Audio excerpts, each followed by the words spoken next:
Wisdom. Chapter 1. Love righteousness, you that be judges of the earth. Think of the Lord with a good heart, and in simplicity of heart seek him. For he will be found of them that tempt him not, and shows himself to such as do not distrust him. For froward thoughts separate from God, and his power, when it is tried, reproves the unwise. For into a malicious soul wisdom shall not enter, nor dwell in the body that is subject to sin. For the Holy Spirit of discipline will flee deceit, and remove from thoughts that are without understanding, and will not abide when unrighteousness comes in. For wisdom is a loving spirit, and will not acquit a blasphemer of his words. For God is witness of his reins, and a true beholder of his heart, and a hearer of his tongue. For the Spirit of the Lord fills the world, and that which contains all things has knowledge of the voice. Therefore he that speaks unrighteous things can't be hid, neither shall vengeance, when it punishes, pass by him. For inquisition shall be made into the counsels of the ungodly, and the sound of his words shall come to the Lord for the manifestation of his wicked deeds. For the ear of jealousy hears all things, and the noise of murmurings is not hid. Therefore beware of murmuring, which is unprofitable, and refrain your tongue from backbiting. For there is no word so secret that shall go for nothing, and the mouth that belies slays the soul. Seek not death in the error of your life, and pull not upon yourselves destruction with the works of your hands. For God made not death, neither has he pleasure in the destruction of the living. For he created all things, that they might have their being. And the generations of the world were healthful, and there is no poison of destruction in them, nor the kingdom of death upon the earth. For righteousness is immortal, but ungodly men, with their works and words called it to them. For when they thought to have it their friend, they consumed to nothing, and made a covenant with it, because they are worthy to take part with it. Chapter 2. For the ungodly said, reasoning with themselves, but not aright, our life is short and tedious, and in the death of a man there is no remedy. Neither was there any man known to have returned from the grave. For we are born at all adventure, and we shall be hereafter as though we had never been. For the breath in our nostrils is as smoke, and a little spark in the moving of our heart, which being extinguished, our body shall be turned into ashes, and our spirit shall vanish as the soft air, and our name shall be forgotten in time. And no man shall have our works in remembrance, and our life shall pass away as the trace of a cloud, and shall be dispersed as a mist, that is driven away with the beams of the sun, and overcome with the heat thereof. For our time is a very shadow that passes away, and after our end there is no returning. For it is fast sealed, so that no man comes again. Come on therefore, let us enjoy the good things that are present, and let us speedily use the creatures like as in youth. Let us fill ourselves with costly wine and ointments, and let no flower of the spring pass by us. Let us crown ourselves with rosebuds, before they be withered. Let none of us go without his part of our voluptuousness. Let us leave tokens of our joyfulness in every place. For this is our portion, and our lot is this. Let us oppress the poor righteous man.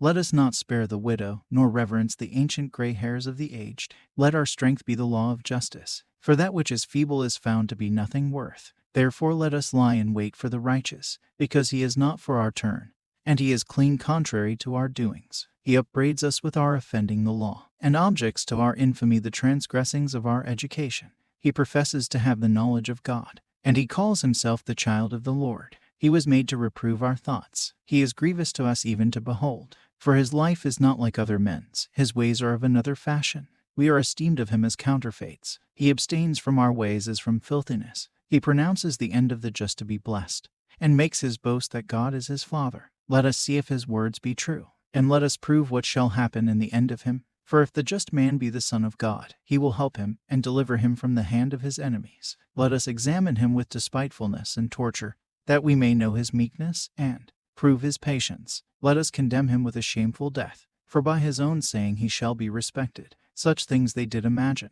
and were deceived, for their own wickedness has blinded them. As for the mysteries of God, they knew them not, neither hoped they for the wages of righteousness, nor discerned a reward for blameless souls. For God created man to be immortal, and made him to be an image of his own eternity. Nevertheless through envy of the devil came death into the world, and they that do hold of his side do find it. Chapter 3. But the souls of the righteous are in the hand of God, and there shall no torment touch them. In the sight of the unwise they seem to die, and their departure is taken for misery, and their going from us to be utter destruction.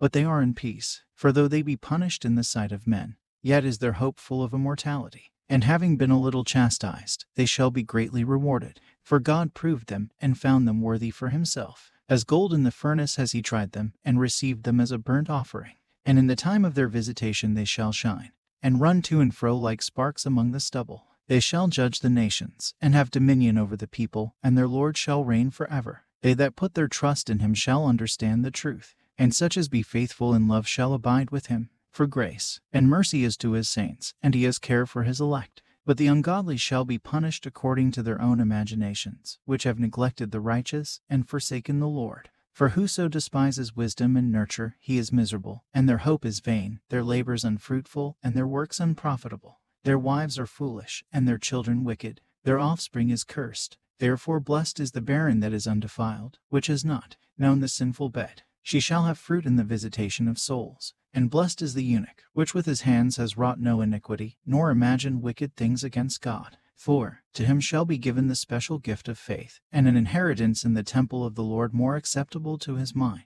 For glorious is the fruit of good labors, and the root of wisdom shall never fall away. As for the children of adulterers, they shall not come to their perfection, and the seed of an unrighteous bed shall be rooted out. For though they live long, yet shall they be nothing regarded, and their last age shall be without honor. Or, if they die quickly, they have no hope, neither comfort in the day of trial.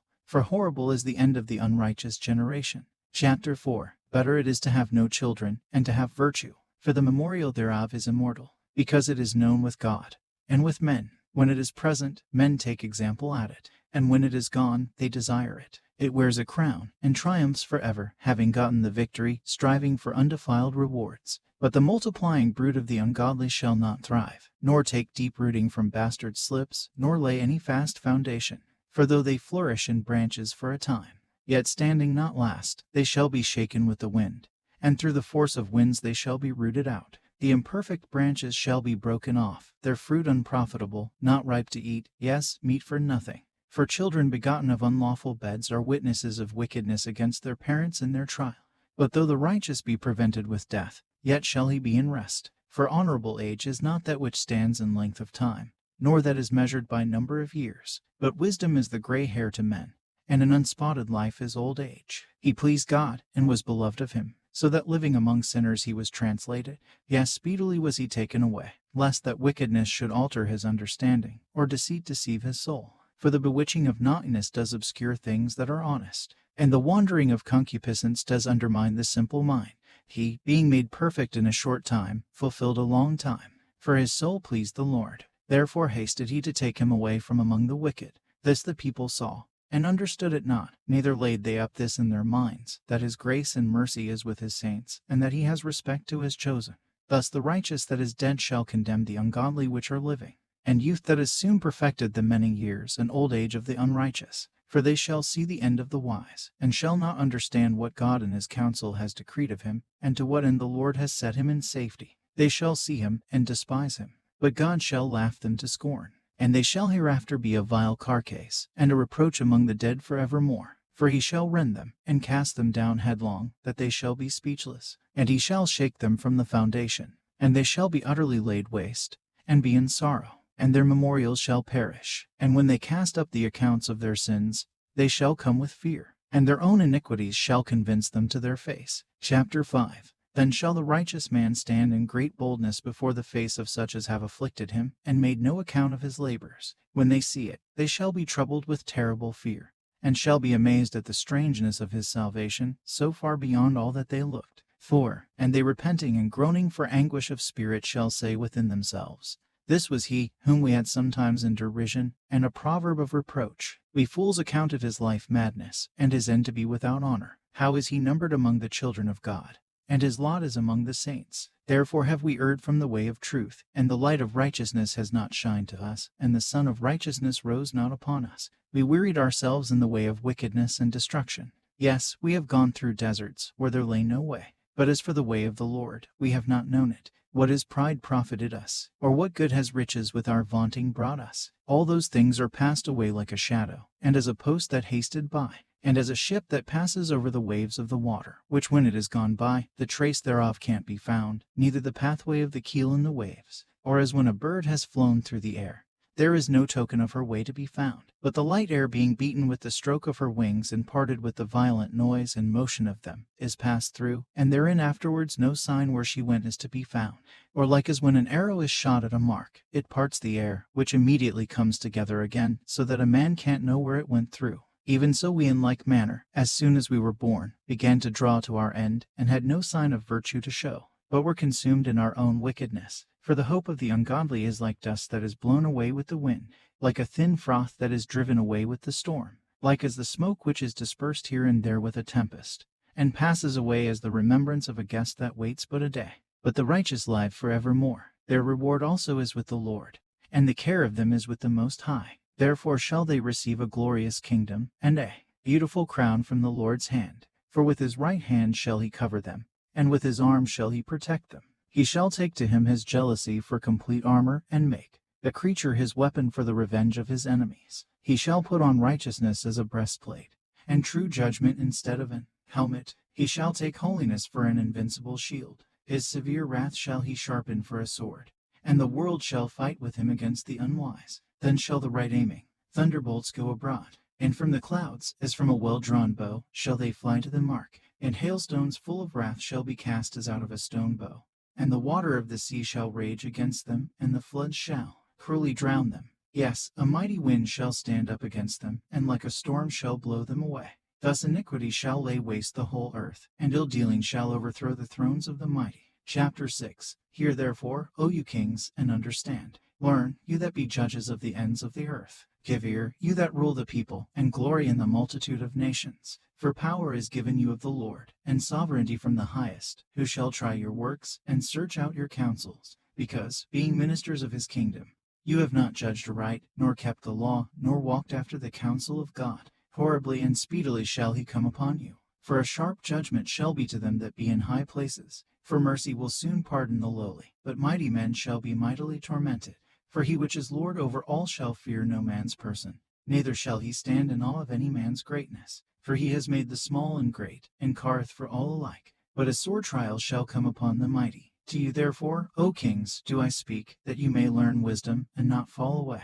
For they that keep holiness holily shall be judged holy, and they that have learned such things shall find what to answer. Therefore set your affection upon my words. Desire them, and you shall be instructed. Wisdom is glorious, and never fades away. Yes, she is easily seen of them that love her, and found of such as seek her. She prevents them that desire her, in making herself first known to them. Whoso seeks her early shall have no great travail, for he shall find her sitting at his doors. To think therefore upon her is perfection of wisdom, and whoso watches for her shall quickly be without care. For she goes about seeking such as are worthy of her, shows herself favorably to them in the ways, and meets them in every thought. For the very true beginning of her is the desire of discipline, and the care of discipline is love. And love is the keeping of her laws, and the giving heed to her laws is the assurance of incorruption, and incorruption makes us near to God. Therefore the desire of wisdom brings to a kingdom.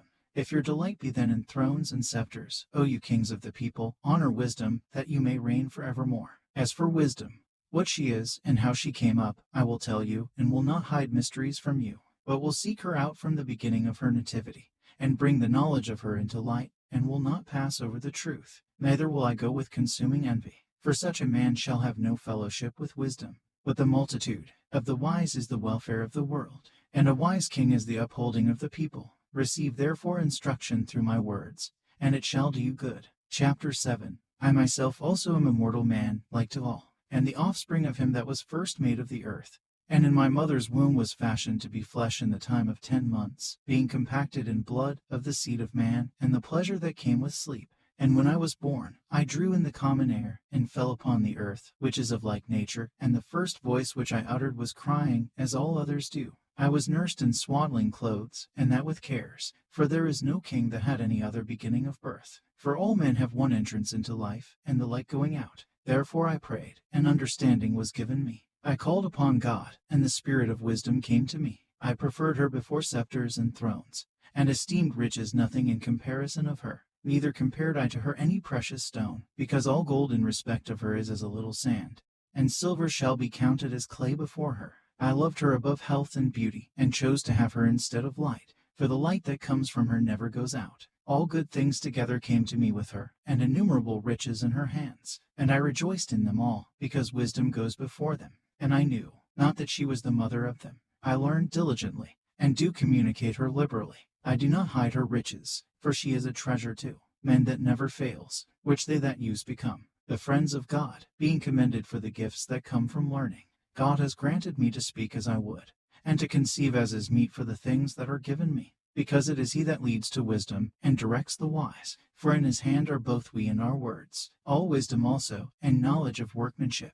For he has given me certain knowledge of the things that are, namely, to know how the world was made, and the operation of the elements, the beginning, ending, and midst of the times, the alterations of the turning of the sun, and the change of seasons, the circuits of years, and the positions of stars, the natures of living creatures, and the furies of wild beasts, the violence of winds, and the reasonings of men, the diversities of plants, and the virtues of roots, and all such things as are either secret or manifest, them I know. For wisdom, which is the worker of all things, taught me. For in her is an understanding spirit holy, one only, manifold, subtle, lively, clear, undefiled, plain, not subject to hurt, loving the thing that is good, quick, which can't be letted, ready to do good, kind to man, steadfast, sure, free from care, having all power, overseeing all things, and going through all understanding, pure and most subtle spirits. For wisdom is more moving than any motion. She passes and goes through all things by reason of her pureness. For she is the breath of the power of God,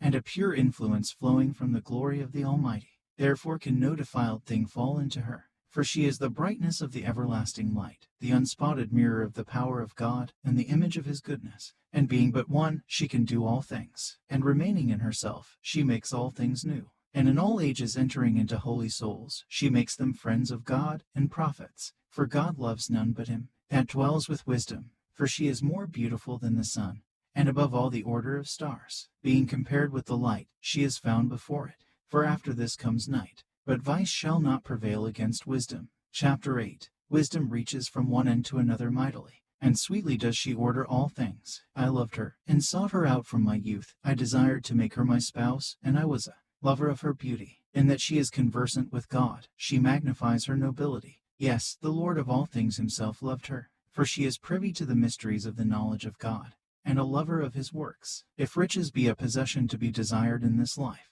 what is richer than wisdom, that works all things? And if prudence work, who of all that are is a more cunning workman than she? And if a man love righteousness, her labors are virtues, for she teaches temperance and prudence, justice and fortitude, which are such things as men can have nothing more profitable in their life. If a man desire much experience, she knows things of old, and conjectures aright what is to come. She knows the subtleties of speeches, and can expound dark sentences. She foresees signs and wonders, and the events of seasons and times. Therefore I purpose to take her to me to live with me, knowing that she would be a counselor of good things, and a comfort in cares and grief. For her sake I shall have estimation among the multitude, and honor with the elders, though I be young. I shall be found of a quick conceit and judgment, and shall be admired in the sight of great men. When I hold my tongue, they shall bide my leisure, and when I speak, they shall give good ear to me. If I talk much, they shall lay their hands upon their mouth. Moreover, by the means of her I shall obtain immortality, and leave behind me an everlasting memorial.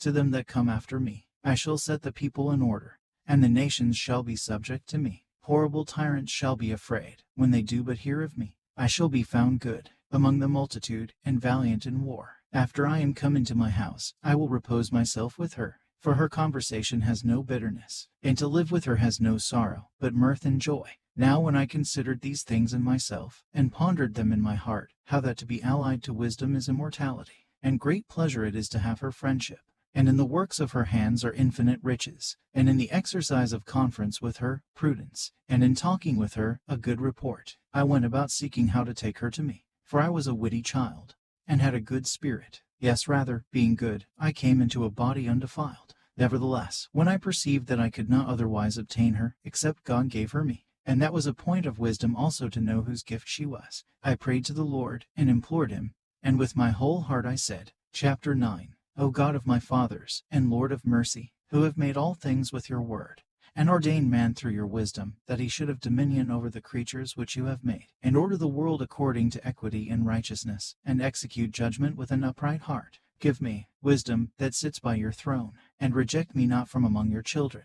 For I, your servant and son of your handmaid, am a feeble person, and of a short time, and too young for the understanding of judgment and laws. For though a man be never so perfect among the children of men, yet if your wisdom be not with him, he shall be nothing regarded.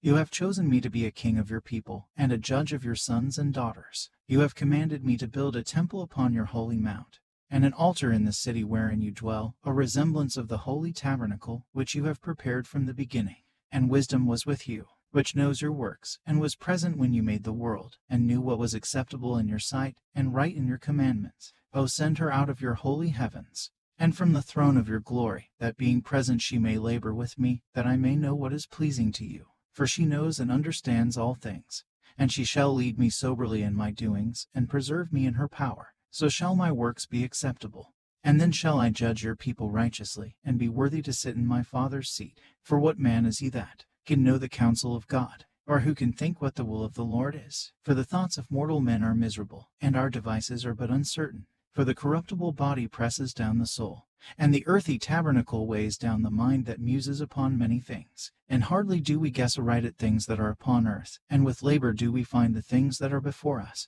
But the things that are in heaven who has searched out, and your counsel who has known, except you give wisdom, and send your Holy Spirit from above? For so the ways of them which lived on earth were reformed, and men were taught the things that are pleasing to you, and were saved through wisdom. Chapter 10. She preserved the first formed father of the world, that was created alone, and brought him out of his fall, and gave him power to rule all things. But when the unrighteous went away from her in his anger, he perished also in the fury wherewith he murdered his brother, for whose cause the earth being drowned with the flood. Wisdom again preserved it, and directed the course of the righteous in a piece of wood of small value.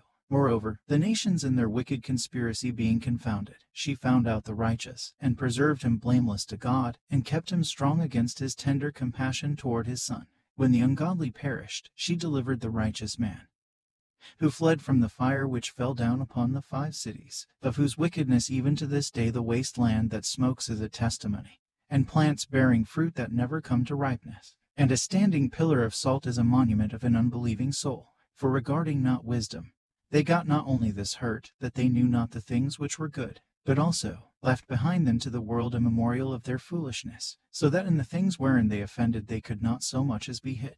But wisdom delivered from pain those that attended upon her. When the righteous fled from his brother's wrath, she guided him in right paths, showed him the kingdom of God, and gave him knowledge of holy things, made him rich in his travels, and multiplied the fruit of his labors. In the covetousness of such as oppressed him she stood by him, and made him rich. She defended him from his enemies, and kept him safe from those that lay in wait, and in a sore conflict she gave him the victory, that he might know that goodness is stronger than all. When the righteous was sold, she forsook him not, but delivered him from sin. She went down with him into the pit, and left him not in bonds, till she brought him the scepter of the kingdom, and power against those that oppressed him. As for them that had accused him, she showed them to be liars, and gave him perpetual glory. She delivered the righteous people and blameless seed from the nation that oppressed them. She entered into the soul of the servant of the Lord, and withstood dreadful kings in wonders and signs, rendered to the righteous a reward of their labors, guided them in a marvelous way, and was to them for a cover by day, and a light of stars in the night season, brought them through the Red Sea, and led them through much water. But she drowned their enemies, and cast them up out of the bottom of the deep. Therefore the righteous spoiled the ungodly, and praised your holy name, O Lord, and magnified with one accord your hand that fought for them. For wisdom opened the mouth of the dumb, and made the tongues of them that can't speak eloquent. Chapter 11. She prospered their works in the hand of the holy prophet. They went through the wilderness that was not inhabited, and pitched tents in places where there lay no way. They stood against their enemies, and were avenged of their adversaries. When they were thirsty, they called upon you, and water was given them out of the flinty rock, and their thirst was quenched out of the hard stone. For by what things their enemies were punished, by the same they in their need were benefited. For instead of a fountain of a perpetual running river troubled with foul blood, for a manifest reproof of that commandment, whereby the infants were slain, you gave to them abundance of water by a means which they hoped not for, declaring by that thirst then how you had punished their adversaries. For when they were tried, albeit but in mercy chastised,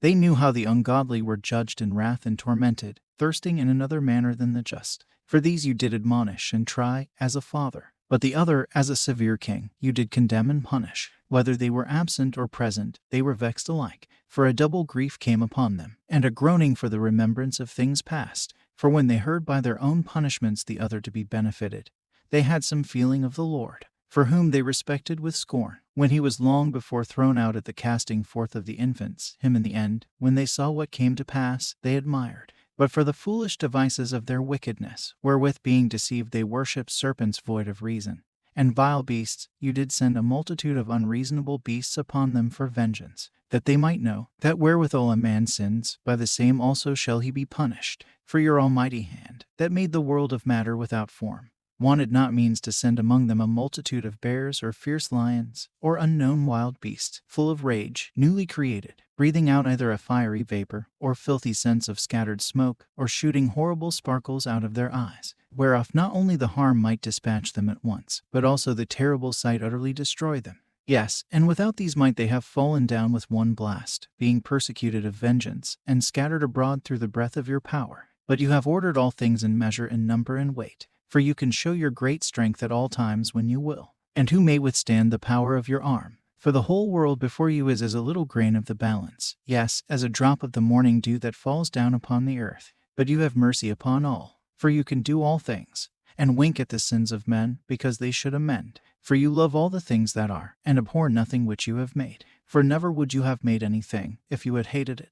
And how could anything have endured, if it had not been your will, or been preserved, if not called by you? But you spare all, for they are your, O Lord, you lover of souls. Chapter 12. For your incorruptible spirit is in all things. Therefore chasten you them by little and little that offend, and warn them by putting them in remembrance wherein they have offended, that leaving their wickedness they may believe on you, O Lord. For it was your will to destroy by the hands of our fathers both those old inhabitants of your holy land, whom you hated for doing most odious works of witchcrafts and wicked sacrifices, and also those merciless murderers of children, and devourers of man's flesh, and the feasts of blood, with their priests out of the midst of their idolatrous crew, and the parents that killed with their own hands souls destitute of help, that the land, which you esteemed above all other, might receive a worthy colony of God's children.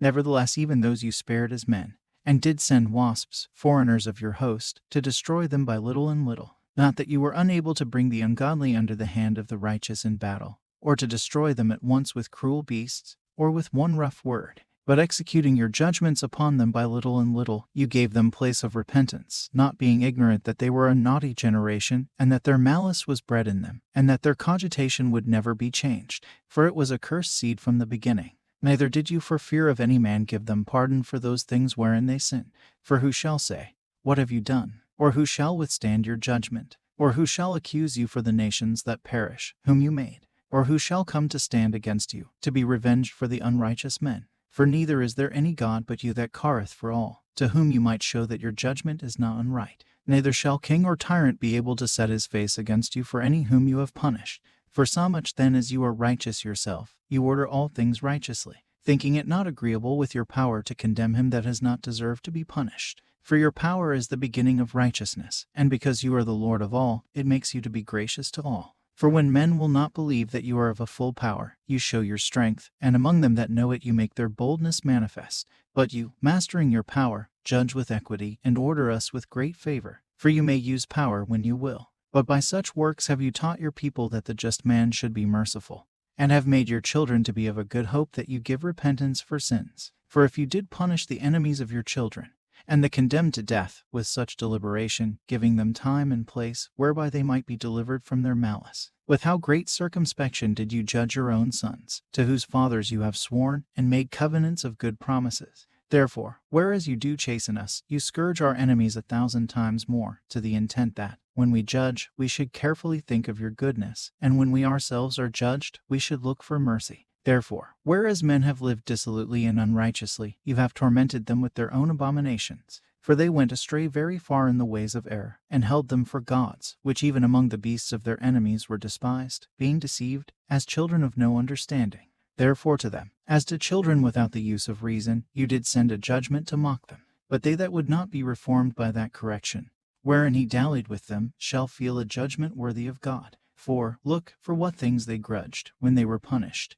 That is, for them whom they thought to be gods. Now being punished in them, when they saw it, they acknowledged him to be the true God, whom before they denied to know. And therefore came extreme damnation upon them. Chapter 13. Surely vain are all men by nature, who are ignorant of God, and could not out of the good things that are seen know him that is. Neither by considering the works did they acknowledge the workmaster, but deemed either fire, or wind, or the swift air, or the circle of the stars, or the violent water, or the lights of heaven, to be the gods which govern the world, with whose beauty if they being delighted took them to be gods. Let them know how much better the Lord of them is, for the first author of beauty has created them. But if they were astonished at their power and virtue, let them understand by them how much mightier he is that made them. For by the greatness and beauty of the creatures proportionably the maker of them is seen. But yet for this they are the less to be blamed, for they perhaps err, seeking God, and desirous to find him. For being conversant in his works they search him diligently, and believe their sight, because the things are beautiful that are seen.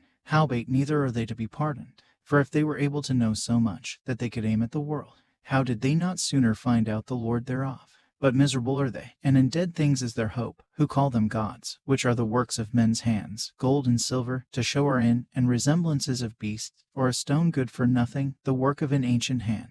Now a carpenter that fells timber, after he has sawn down a tree meet for the purpose, and taken off all the bark skillfully round about, and has wrought it handsomely, and made a vessel thereof fit for the service of man's life, and after spending the refuse of his work to dress his meat, has filled himself, and taking the very refuse among those which serve to no use, being a crooked piece of wood, and full of knots, has carved it diligently, when he had nothing else to do, and formed it by the skill of his understanding, and fashioned it to the image of a man, or made it like some vile beast, laying it over with vermilion, and with paint coloring it red, and covering every spot therein. And when he had made a convenient room for it, set it in a wall, and made it fast with iron, for he provided for it that it might not fall, knowing that it was unable to help itself, for it is an image, and has need of help. Then makes he prayer for his goods, for his wife and children, and is not ashamed to speak to that which has no life. For health he calls upon that which is weak, for life prays to that which is dead. For aid humbly implores that which has least means to help,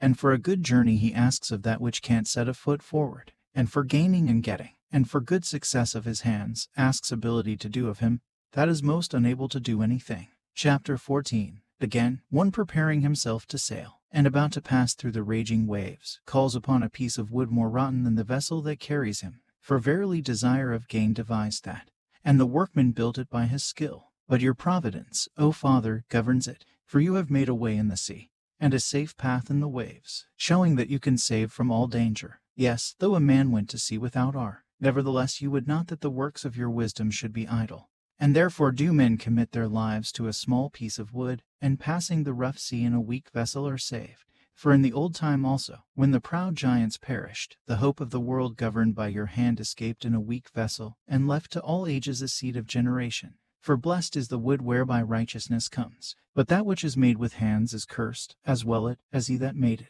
He, because he made it, and it, because, being corruptible, it was called God. For the ungodly in his ungodliness are both alike hateful to God. For that which is made shall be punished together with him that made it. Therefore even upon the idols of the Gentiles shall there be a visitation, because in the creature of God they are become an abomination, and stumbling blocks to the souls of men, and a snare to the feet of the unwise. For the devising of idols was the beginning of spiritual fornication, and the invention of them the corruption of life. For neither were they from the beginning, neither shall they be forever. For by the vain glory of men they entered into the world, and therefore shall they come shortly to an end. For a father afflicted with untimely mourning, when he has made an image of his child soon taken away, now honored him as a god, which was then a dead man, and delivered to those that were under him ceremonies and sacrifices. Thus in process of time an ungodly custom grown strong was kept as a law, and graven images were worshipped by the commandments of kings, whom men could not honor in presence, because they lived far off. They took the counterfeit of his visage from far, and made an express image of a king whom they honored, to the end that by this their forwardness they might flatter him that was absent, as if he were present.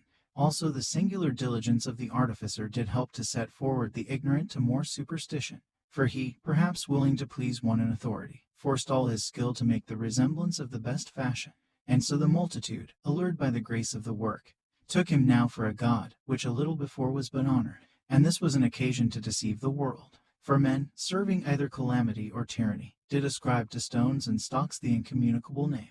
Moreover, this was not enough for them, that they erred in the knowledge of God. But whereas they lived in the great war of ignorance, those so great plagues called they peace. For while they killed their children in sacrifices, or used secret ceremonies, or made revellings of strange rites. They kept neither lives nor marriages any longer undefiled, but either one killed another traitorously, or grieved him by adultery, so that there reigned in all men without exception blood, manslaughter, theft, and dissimulation, corruption, unfaithfulness, tumults, perjury, disquieting of good men, forgetfulness of good turns, defiling of souls, changing of kind, disorder in marriages, adultery, and shameless uncleanness. For the worshipping of idols not to be named is the beginning, the cause, and the end of all evil. For either they are mad when they be merry, or prophesy lies, or lie unjustly, or else lightly forswear themselves. For insomuch as their trust is in idols, which have no life, though they swear falsely, yet they look not to be hurt. Howbeit for both causes shall they be justly punished,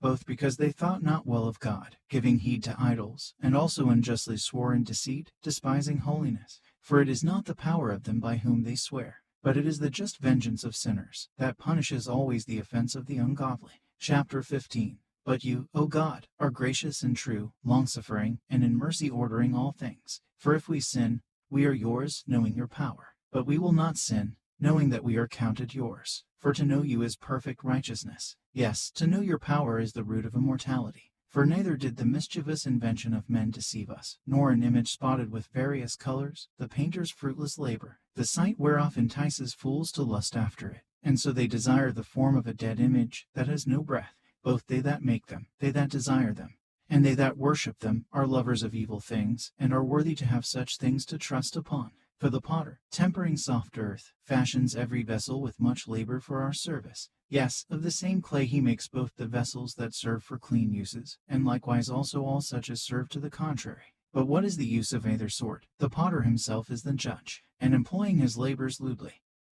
he makes a vain god of the same clay, even he which a little before was made of earth himself, and within a little while after returns to the same, out when his life which was lent him shall be demanded. Notwithstanding his care is, not that he shall have much labor, nor that his life is short, but strives to excel goldsmiths and silversmiths, and endeavors to do like the workers in brass, and counts it his glory to make counterfeit things. His heart is ashes, his hope is more vile than earth, and his life of less value than clay. Forasmuch as he knew not his Maker, and him that inspired into him an active soul, and breathed in a living spirit. But they counted our life a pastime, and our time here a market for gain. For, say they, we must be getting every way, though it be by evil means. For this man, that of earthly matter makes brittle vessels and graven images, knows himself to offend above all others. And all the enemies of your people, that hold them in subjection, are most foolish, and are more miserable than very babes. For they counted all the idols of the heathen to be gods, which neither have the use of eyes to see, nor noses to draw breath, nor ears to hear, nor fingers of hands to handle. And as for their feet, they are slow to go. For man made them, and he that borrowed his own spirit fashioned them.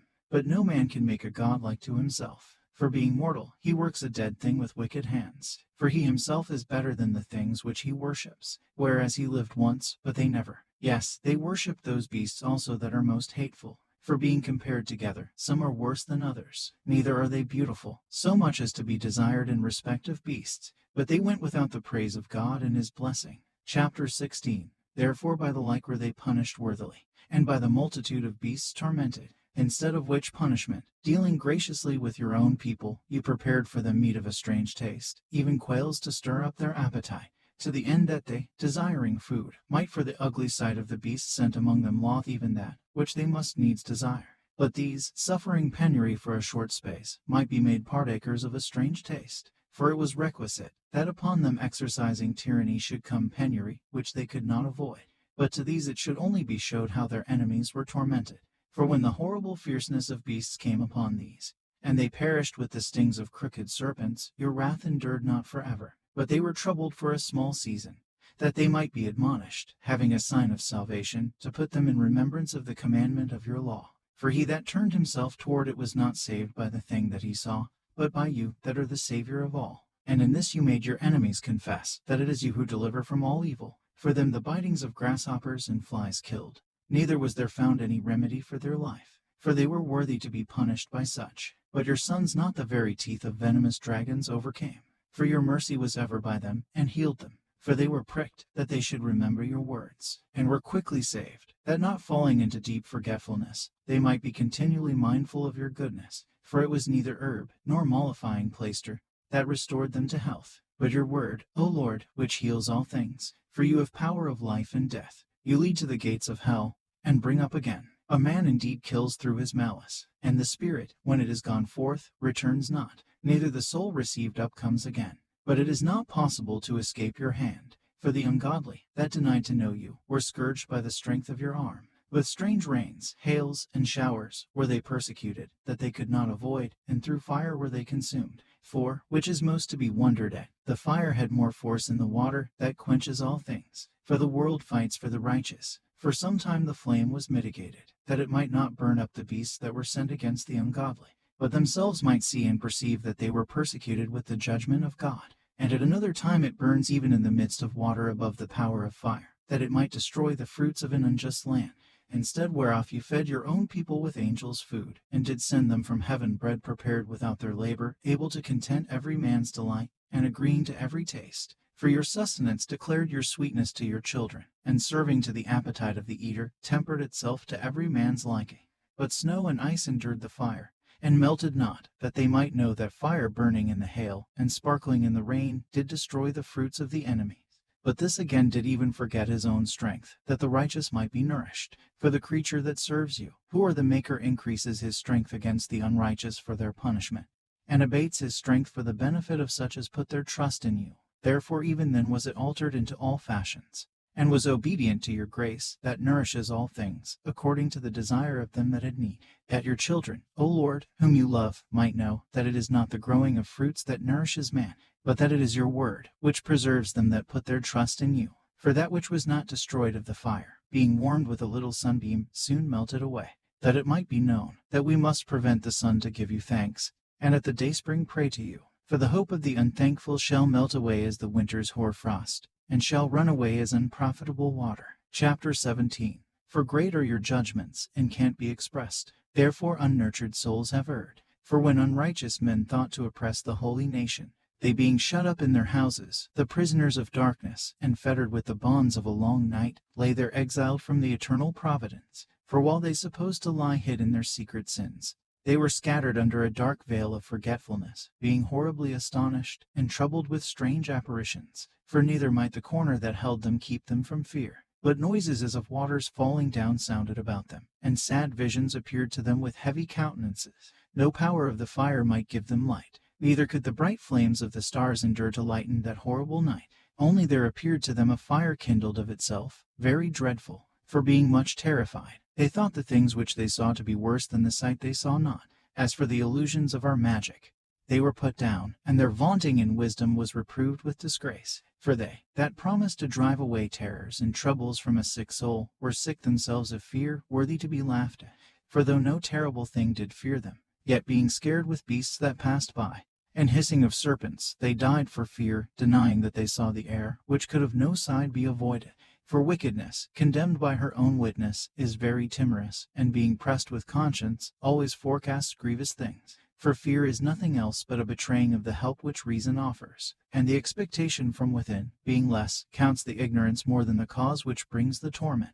But they sleeping the same sleep that night, which was indeed intolerable, and which came upon them out of the bottoms of inevitable hell, were partly vexed with monstrous apparitions, and partly fainted, their heart failing them. For a sudden fear, and not looked for, came upon them. So then whoever there fell down was straitly kept, shut up in a prison without iron bars. For whether he were husbandman, or shepherd, or a laborer in the field, he was overtaken, and endured that necessity, which could not be avoided. For they were all bound with one chain of darkness, whether it were a whistling wind, or a melodious noise of birds among the spreading branches, or a pleasing fall of water running violently, or a terrible sound of stones cast down, or a running that could not be seen of skipping beasts, or a roaring voice of most savage wild beasts, or a rebounding echo from the hollow mountains. These things made them to swoon for fear, for the whole world shined with clear light, and none were hindered in their labor. Over them only was spread in heavy night, an image of that darkness which should afterward receive them. But yet were they to themselves more grievous than the darkness. Chapter 18. Nevertheless your saints had a very great light, whose voice they hearing, and not seeing their shape, because they also had not suffered the same things, they counted them happy. But for that they did not hurt them now, of whom they had been wronged before, they thanked them, and implored them pardon for that they had been enemies. Instead whereof you gave them a burning pillar of fire, both to be a guide of the unknown journey, and an harmless son to entertain them honorably. For they were worthy to be deprived of light and imprisoned in darkness. Who had kept your sons shut up, by whom the uncorrupt light of the law was to be given to the world. And when they had determined to kill the babes of the saints, one child being cast forth, and saved, to reprove them, you took away the multitude of their children, and destroyed them altogether in a mighty water. Of that night were our fathers certified before, that assuredly knowing to what oaths they had given credence, they might afterwards be of good cheer. So of your people was accepted both the salvation of the righteous, and destruction of the enemies. For wherewith you did punish our adversaries, by the same you did glorify us, whom you had called. For the righteous children of good men did sacrifice secretly, and with one consent made a holy law, that the saints should be like partakers of the same good and evil, the fathers now singing out the songs of praise. But on the other side there sounded an ill-according cry of the enemies, and a lamentable noise was carried abroad for children that were bewailed. The master and the servant were punished after one manner, and like as the king, so suffered the common person. So they altogether had innumerable dead with one kind of death, neither were the living sufficient to bury them. For in one moment the noblest offspring of them was destroyed. For whereas they would not believe anything by reason of the enchantments, upon the destruction of the firstborn, they acknowledged this people to be the sons of God. For while all things were in quiet silence, and that night was in the midst of her swift course, your almighty word leaped down from heaven out of your royal throne, as a fierce man of war into the midst of a land of destruction, and brought your unfeigned commandment as a sharp sword, and standing up filled all things with death. And it touched the heaven, but it stood upon the earth. Then suddenly visions of horrible dreams troubled them sore, and terrors came upon them unlooked for. And one thrown here, and another there, half dead, showed the cause of his death. For the dreams that troubled them did foreshew this, lest they should perish, and not know why they were afflicted. Yes, the tasting of death touched the righteous also. And there was a destruction of the multitude in the wilderness. But the wrath endured not long. For then the blameless man made haste, and stood forth to defend them, and bringing the shield of his proper ministry, even prayer, and the propitiation of incense, set himself against the wrath, and so brought the calamity to an end, declaring that he was your servant. So he overcame the destroyer, not with strength of body, nor force of arms, but with a word subdued him that punished, alleging the oaths and covenants made with the fathers. For when the dead were now fallen down by heaps one upon another, standing between, he stayed the wrath, and parted the way to the living. For in the long garment was the whole world, and in the 4 rows of the stones was the glory of the fathers graven, and your majesty upon the diadem of his head. To these the destroyer gave place, and was afraid of them, for it was enough that they only tasted of the wrath. Chapter 19. As for the ungodly, wrath came upon them without mercy to the end, for he knew before what they would do, how that having given them leave to depart, and sent them hastily away, they would repent and pursue them. For while they were yet mourning and making lamentation at the graves of the dead, they added another foolish device, and pursued them as fugitives, whom they had entreated to be gone. For the destiny, whereof they were worthy, drew them to this end, and made them forget the things that had already happened, that they might fulfill the punishment which was lacking to their torments, and that your people might pass a wonderful way, but they might find a strange death. For the whole creature in his proper kind was fashioned again anew, serving the peculiar commandments that were given to them, that your children might be kept without hurt, as namely, a cloud shadowing the camp.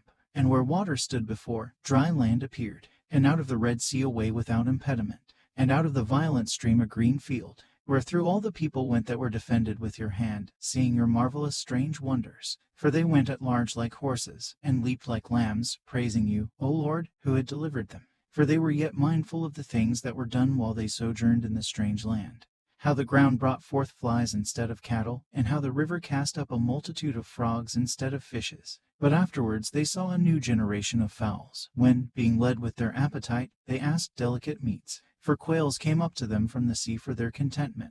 And punishments came upon the sinners not without former signs by the force of thunders. For they suffered justly according to their own wickedness, insomuch as they used a more hard and hateful behavior towards strangers. For the Sodomites did not receive those whom they knew not when they came. But these brought friends into bondage, that had well deserved of them. And not only so, but perhaps some respect shall be had of those, because they used strangers not friendly. But these very grievously afflicted them, whom they had received with feastings, and were already made partakers of the same laws with them. Therefore even with blindness were these stricken, as those were at the doors of the righteous man, when, being compassed about with horrible great darkness, every one sought the passage of his own doors. For the elements were changed in themselves by a kind of harmony, like as in a lute notes change the name of the tune, and yet are always sounds, which may well be perceived by the sight of the things that have been done. For earthly things were turned into watery, and the things that before swam in the water now went upon the ground. The fire had power in the water, forgetting his own virtue,